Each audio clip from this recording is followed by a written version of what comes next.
মসজিদ অক্ষয়, দুনিয়া ধ্বংসশীল। মসজিদের জীবন অক্ষয় জীবন, দুনিয়ার জীবন জরা মৃত্যুর অধীন। মরার আগে মরিয়ে যাওয়ার অর্থই দুনিয়া থেকে ছুটে গিয়ে মসজিদে আশ্রয় নেওয়া। দুনিয়ার দৃষ্টিতে এরকম মরণকে স্বেচ্ছায় বরণ করা অত্যন্ত ভয়াবহ ও নৈরাশ্যজনক। এইরকম মৃত্যুকে দেখে যারা পালিয়ে যায় এবং মহাবিষ্ট জড় জীবনকে অর্থাৎ দুনিয়ার জীবনকেই জড়িয়ে ধরে থাকে, তাদের পরিণাম ধ্বংসাত্মক মৃত্যু।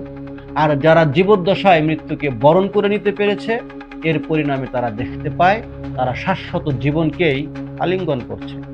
সুফি সদরুদ্দিন আহমদ চিশতি সাহেব আরো বলছেন, পার্থিব জীবনে সব রকম উপভোগ্য সামগ্রী যতক্ষণ তাগুত রূপ ধারণ করে মানুষের ভোগের বস্তু হিসাবে থাকে, ততক্ষণ সেই সব আল্লাহর রিজিক নয়, বরং তা আল্লাহর সাধারণ দান। এই দান বিশ্বাসী ও অবিশ্বাসী সবাইকে তিনি উপার্জন করে নেওয়ার শক্তি দুনিয়ার জীবনে দান করেছেন। উপভোগ্য সামগ্রী ও বিষয়গুলো থেকে যখন তাগুত রূপের পর্দাটি মানুষের মন উঠিয়ে ফেলতে পারে আল্লাহর ইচ্ছা ও সহযোগিতায়, তখনই সেই সব আল্লাহর রিজিকে পরিণত হয়।